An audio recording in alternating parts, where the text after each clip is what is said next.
Piccolo. Demon King Piccolo. Piccolo Jr.? I know how to call him. Piccolo Daimao. Damn, his Japanese name go hard. Anyway, Piccolo, the plant-based character we all love. The first anti-hero slash frenemy of Goku. Picture this, after the 22nd Tenkaichi Budokai, Krillin is brutally murdered by King Piccolo's henchmen, which pulls Goku into the darkest crisis of the original series. The ancient demon King Piccolo is freed, gathers the Dragon Balls to wish himself young again, then even kills Shenron so no one can undo his rampage. Goku, losing hope, climbs back up to Korin, survives the deadly Ultra Divine Water to unlock his hidden potential, and defeat King Piccolo. But before dying, the demon spits out an egg that hatches into his reincarnation, Piccolo Jr. But there's a small detail that bothers me that no one even ever talked about it. If you look closely at his original name, Demon King Piccolo. Demon? Demon King? I thought Piccolo was a Namekian. How the fuck is he a demon? Not only that, he's the king. Well, his father was the Demon King. Piccolo just inherited the title. Okay, great. Then how is he a demon? Well, whether you count Daima as canon or not, the anime shows us that Namekians originally came from the demon realm, where, most probably, the Demon King Piccolo came from. Piccolo started with one goal: finish what his father didn't. Kill Goku, the strongest kid on Earth, the killer of his father. Why though? I mean, Piccolo was born from an egg with no father, no mother, no one to tell him go kill Goku. Then how does he know the real identity of the killer? Ever thought of that? Let's just say he knew, right? His father passed the genes and the goals to his son, or his legacy, like he said, shall continue. Great. 3 years later, at the 23rd tournament, Piccolo Jr. enters under the alias Ma Jr., which refers to as Demon King Piccolo, to kill Goku and erase the god Kami, who sealed his father. Kami borrows a human body to compete, but Piccolo sees through it. He's not dumb. He reversed the Mafuba, seals Kami in a bottle, and even swallows it to force Goku to fight without killing him. Smartest move ever, to be honest. In the finals, Goku wins by a hair, yet spares Piccolo, setting up their rivalry right as Dragon Ball Z begins. Wait.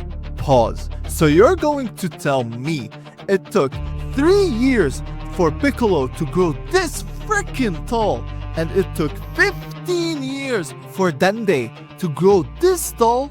Akira Toriyama, rest in peace, brother, but wake the fuck up and explain this now.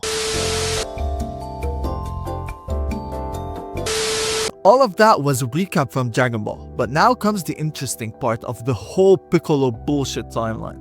Dragon Ball's Z. So Raditz appears on Earth. First to notice is our green buddy, who realized he's now the first king of nothing. As Raditz barely felt anything from his blast, Piccolo was so weak compared to him that Raditz decided to spare him. Piccolo felt what Vegeta feels to this day. He's the OG king of nothing. I'm telling you. Anyways, fast forward, Piccolo sacrifices himself to save Gohan from Nappa's blast, then gets revived, and becomes the kid's thought mentor. He literally went from wanting to kill Goku to teaching his kid how to fight. How the fuck does that work? On Namek, he fuses with Nail to battle Frieza. So one plant plus one plant equal a more powerful plant. That's how the Namekians work, I guess. Back on Earth, after Frieza's saga, he fuses with Kami to become a more powerful plant, again, and face the androids and Cell, which actually makes him evolve from Demon King Piccolo to Guardian of the Earth Piccolo along the way. Name me someone who made a bigger redemption than Piccolo, from wanting to avenge the killer of his father to becoming the guardian of the same planet. Bro was even babysitting Gohan, and in the movie Superhero, babysitting banned. I mean, now I understand why he's always aura farming in Dragon Ball. He needs that pride back. Talking about Super, Piccolo become more and more useless, to literally giving up on fights. He didn't even try to fight anyway. Where the fuck did badass King Piccolo go? He was one of the strongest warrior on Earth, but got surpassed and decimated by blonde hair Saiyans. Thankfully, after the whole Tournament of Power, Piccolo was still aura forming, but got interrupted by Gamma 2, who destroyed Piccolo with a freaking pistol that Frieza's army had.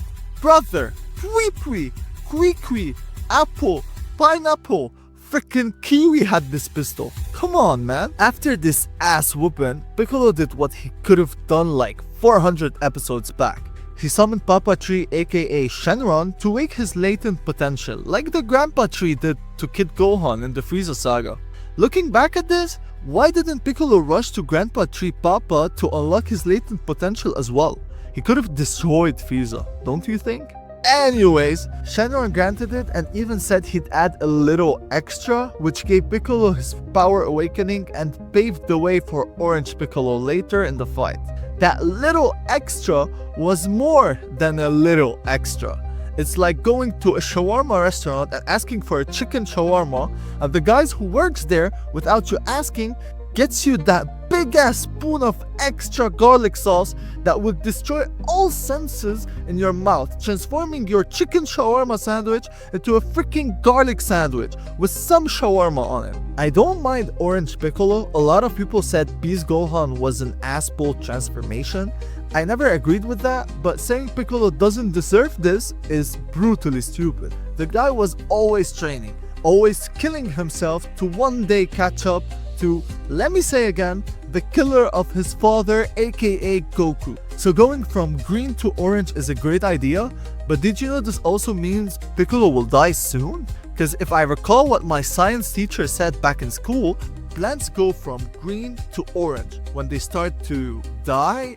Oh shit! To be honest, Piccolo is one of the coolest characters in Dragon Ball. Not only because he's always aura farming and he's freaking good at it, but because he's one of a kind. It's refreshing to see a green guy alongside blondies, fighting monsters and world-ending threat. Also, there is a lot of good, funny thrillers about Piccolo, with like that time when he went with Goku to get their driving license. Now, I know, there are, like always, a lot of details I could have added to this video. But to be honest, I didn't want to show the world how behind this green badass guy is a weirdo stupid ass plant not even finishing his goals. I mean, yes, he becomes best friend with Goku and this is the best decision Toriyama took, but after the Cell Saga, Piccolo was left off alongside Gohan. They could have done a lot with him. Thank you everybody for watching. If you're here up to this point, comment Aura. Don't forget to like and subscribe if you enjoyed the video so you won't miss any other stories or theories. If you'd like to have a chat with me and connect, you can join the family on Discord. We chat and talk a lot about anime in general. Now I really need to start taking care of my plant.